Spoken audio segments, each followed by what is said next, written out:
आप सभी को नमस्कार।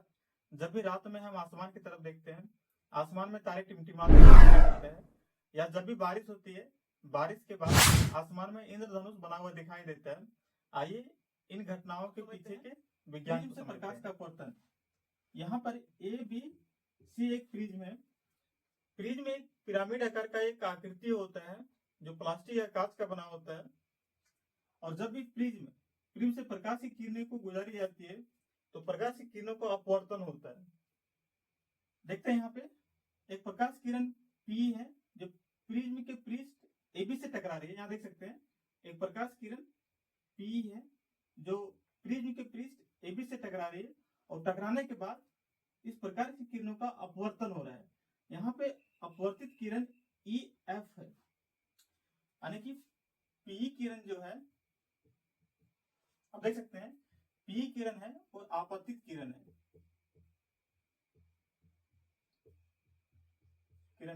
और ई एफ, यहाँ पे ई एफ देख सकते हैं ई एफ जो है अपवर्तित किरण है, और ई आर निर्गत किरण है।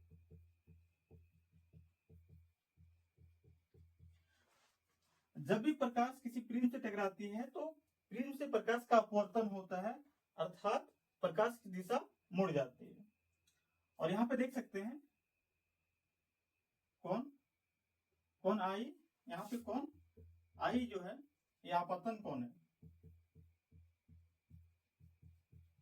यहाँ पे देख सकते हैं जब भी प्रकाश की किरण इस पृष्ठ से टकराई तो इस पृष्ठ पर एक अभिलंब लिया, और इस अभिलंब और आपतित किरण के बीच के कोण कहते हैं आपतन कोण। यहाँ पे अपवर्तित किरण, यहाँ ई एफ अपवर्तित किरण है और ये लाइन, ये डॉटेड लाइन अभिलंब है, तो ये दोनों के बीच के कोण को कहते हैं अपवर्तन कोण। कोण आई बराबर अपवर्तन कोण। और यहाँ पे देख सकते हैं जब भी प्रकाश की किरण प्रिज्म से बाहर निकलेगी, वायु में निकलेगी, ये वायु हो गया और ये प्रिज्म हो गया। जब भी प्रकाश की किरण प्रिज्म से बाहर निकलेगी तब यहाँ पे ये डॉटेड लाइन देख सकते हैं, ये अभिलंब हुआ, इस अभिलंब और ये किरण निर्गत किरण के बीच के कोण को कहते हैं निर्गत कोण। कोण ई यहाँ पे है निर्गत कोण। आपको एक बात जानकारी होगी, जब भी प्रकाश की किरण विरल माध्यम से सघन माध्यम में जाती है तब प्रकाश की किरणों का झुकाव अभिलंब की ओर होता है। आप देख सकते हैं यहाँ पे प्रकाश की किरणें सीधे जानी चाहिए, लेकिन ये अभिलंब लाइन इस लाइन की ओर मुड़ गया प्रकाश की किरण। यहाँ पे देखते हैं ये किरण इधर मुड़ गया। और जब भी प्रकाश की किरण सघन माध्यम से विरल माध्यम में आती है तब इस प्रकाश की किरण का तभी प्रकाश किरण अभिलंब से दूर भाग जाती है। आप देख सकते हैं ये प्रकाश की किरण इस दिशा में जाना चाहिए, ना कि इस दिशा में जाना चाहिए, जबकि प्रकाश की दिशा जो है यहाँ पे बदल गई। तो इसी को कहते हैं प्रकाश का अपवर्तन। जब भी प्रकाश सघन माध्यम से विरल माध्यम या विरल माध्यम से सघन माध्यम में जाती है उसकी दिशा बदल जाती है, इसी घटना को कहते हैं प्रकाश का अपवर्तन। तो यहाँ पे प्रकाश का अपवर्तन हो रहा है प्रिज्म में। यहाँ पे एक बात देखिए, आपतित किरण को अगर हम आगे बढ़ाते जाएं तो एक डॉटेड लाइन आगे चलती जाएगी, और अब निर्गत कोण भी अगर हम आगे, निर्गत किरण को भी हम आगे बढ़ाते जाएं तो भी आगे बढ़ जाएगी। और जिस पॉइंट पे दोनों लाइनिंग काटेगा, यहाँ पे जो कोण बन रहा है इसी के कोण को कहेंगे कोण। यहाँ पे कोण डी जो है वो है विचलन कोण। देख सकते हैं यहाँ पे कोण डी जो है, अगर इस आपतित किरण, ये आपतित किरण है, ये अपवर्तित किरण है निर्गत किरण, तो अगर इस किरण को आगे बढ़ाते जाएं और निर्गत किरण को भी अगर पीछे की ओर इस तरह डॉटेड लाइन खींचे तो यहाँ एक कोण बन रही है, इसी कोण को कहेंगे हम विचलन कोण। और विचलन कोण का मान कोण डी बराबर होता है, यहाँ पे देख सकते हैं कोण D1 प्लस कोण D2 होगा। ये यहाँ पे एक त्रिभुज बन रहा है, आप देख सकते हैं ये त्रिभुज बन रहा है, और हम जानते हैं कि त्रिभुज का बाह्य कोण त्रिभुज के अंतर दो सममित कोणों के योग के बराबर होता है, इसलिए कोण D का मान जो होगा कोण D1 प्लस D2 के बराबर होगा। अब देखते हैं प्रिज्म से श्वेत प्रकाश का विक्षेपन। जब भी प्रिज्म से श्वेत प्रकाश गुजरती है तो श्वेत प्रकाश अपने 7 अवयवी रंगों में विभक्त हो जाती है। देख सकते हैं यहाँ पे एक श्वेत प्रकाश है जो प्रिज्म से टकराई है और टकराने के बाद अपने 7 रंगों में विभक्त हो जाती है। और ये 7 रंग होते हैं विगबियोर, VIBGYOR, विगबियोर। V का मतलब होता है वायलेट, I का मतलब होता है इंडिगो, B का मतलब हुआ ब्लू, G का मतलब हुआ ग्रीन और Y का मतलब हुआ येलो, O का मतलब हुआ ऑरेंज और R का मतलब रेड। और हिंदी में देखें, यदि हम हिंदी में देखें ये प्रकाश की किरणों को तो हम देख सकते हैं VIBGYOR, विबग्योर। हम विबग्योर से समझ सकते हैं। भी का मतलब होता है बैंगनी, वायलेट का मतलब बैंगनी, आई का मतलब होता है जामुनी, इंडिगो का मतलब जामुनी, ब्लू का मतलब होता है नीला, जी का मतलब होता है हरा, आई का मतलब होता है पीला, ओ का मतलब होता है नारंगी और आर का मतलब होता है लाल। यानी कि प्रकाश की किरण, प्रकाश, एक श्वेत प्रकाश 7 अवयवी रंगों में होता है और ये रंग होते हैं बैंगनी, जामुनी, नीला, हरा, पीला, नारंगी और लाल। इसको हम इसे भी याद सकते हैं बेजानी हापी नाला से, बेजानी हापी नाला। यहाँ बे से का मतलब बैंगनी, जा से जामुनी, नी से नीला, हा से हरा, पी से पीला, ना से नारंगी और ला से लाल होता है। फिर समझते हैं, जब भी प्रकाश की किरण किसी प्रिज्म से ऊपर गुजरती है तो प्रिज्म से अपवर्तन के पश्चात 7 रंगों में विभक्त हो जाती है और 7 रंगों में सबसे ऊपर जो रंग होता है वो होता है रेड और सबसे नीचे जो रंग होता है वो होता है वायलेट यानी बैंगनी। और यहाँ पे जो देख रहे हैं प्रकाश अपने 7 रंगों में एक निश्चित क्रम में सजा हुआ है और इसी क्रम को कहते हैं स्पेक्ट्रम। इसे स्पेक्ट्रम कहते हैं। प्रकाश का अपने 7 रंगों में एक निश्चित क्रम में सजा होना कहलाता है स्पेक्ट्रम और इस घटना को कहते हैं प्रकाश का वर्ण विक्षेपन। प्रकाश का वर्ण विक्षेपन। प्रकाश का अपने 7 अवयवी रंगों में विभक्त होने की घटना को कहते हैं प्रकाश का वर्ण विक्षेपन। और इस घटना का, प्रकाश का वर्ण विक्षेपन, इस घटना के जो खोज किए थे सबसे पहले सर आइजैक न्यूटन ने किए थे। सर आइजैक न्यूटन ने किए थे।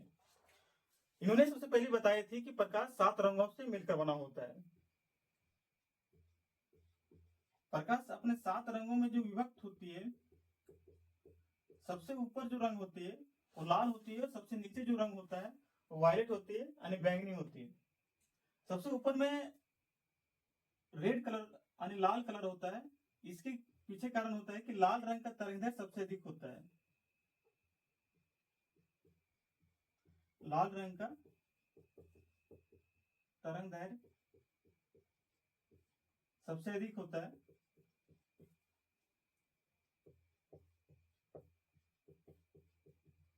तथा बैंगनी रंग का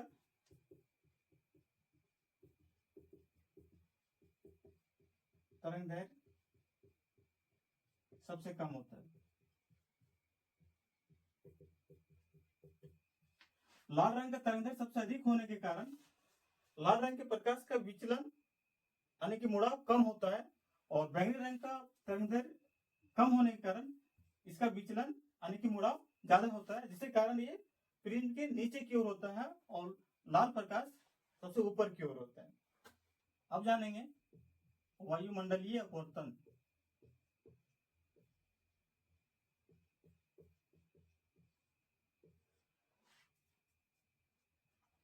मान लेते हैं ये हमारी पृथ्वी है और पृथ्वी के चारों तरफ वायु की अलग अलग घनत्व की परतें पाई जाती है।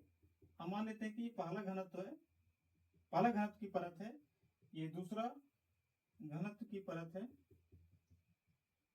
और ये तीसरा घनत्व की परत है और ये हमारी चौथी घनत्व की परत है।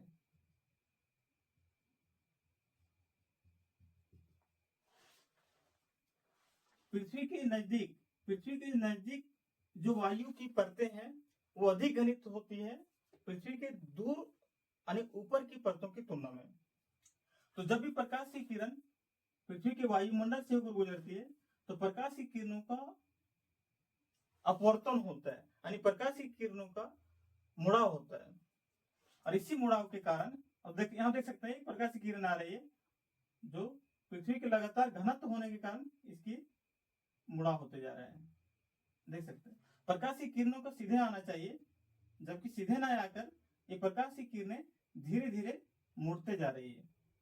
और इसी घटना को कहते हैं वायुमंडलीय अपवर्तन। और वायुमंडलीय अपवर्तन के कारण ही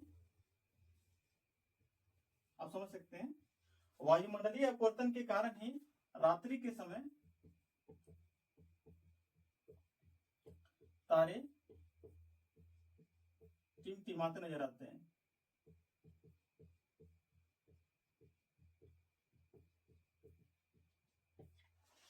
जब भी रात्रि के समय तारे से आप समझ सकते हैं, जब भी रात्रि के समय तारे से मान लेते हैं एक तारा हमारा यहाँ पे है, जब भी रात्रि के समय तारे से प्रकाश की किरणें हमारी पृथ्वी की तरफ आती है तो वायुमंडल में अपवर्तन होने के कारण ये अपनी दिशा से भटक जाती है और मुड़ जाती है। और दूसरी बात, प्रकाश का जो वायुमंडल, ये हमारे पृथ्वी का वायुमंडल जो है, ये वायुमंडल स्थिर नहीं है, हमेशा वायु जो है हमेशा हिलते डुलते रहती है।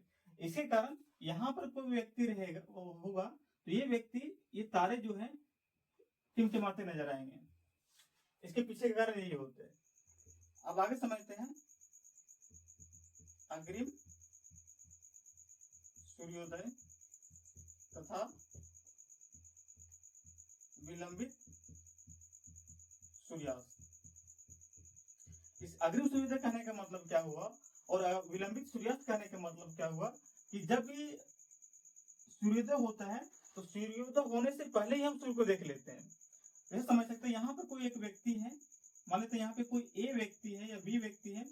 ये व्यक्ति पृथ्वी के इस हिस्से पे यहाँ पे स्थित है और यहाँ पे रह रहा है और सूर्योदय हमारा यहाँ पे। इसी कारण ये व्यक्ति जो है सूर्योदय को सूर्य को डायरेक्ट नहीं देख पाएगा, क्योंकि जो ये पृथ्वी के निचले वाला हिस्सा है दूसरे हिस्से में। लेकिन क्या होता है, सूर्य की किरण वायुमंडल से अपवर्तन के पश्चात क्या होती है, ये मुड़कर इस व्यक्ति तक पहुंच जाता है और ये व्यक्ति सूर्य को सूर्योदय होने से पहले देख लेता है। माने कि ये दिशा में देख सकते हैं, व्यक्ति इस दिशा में प्रकाश की किरणों को देख रहा है और सूर्योदय, हमारा सूरज जो यहाँ पे है, सन यहाँ पे रहेगा, लेकिन इस व्यक्ति को सूरज ऊपर उठा हुआ दिखाई देगा।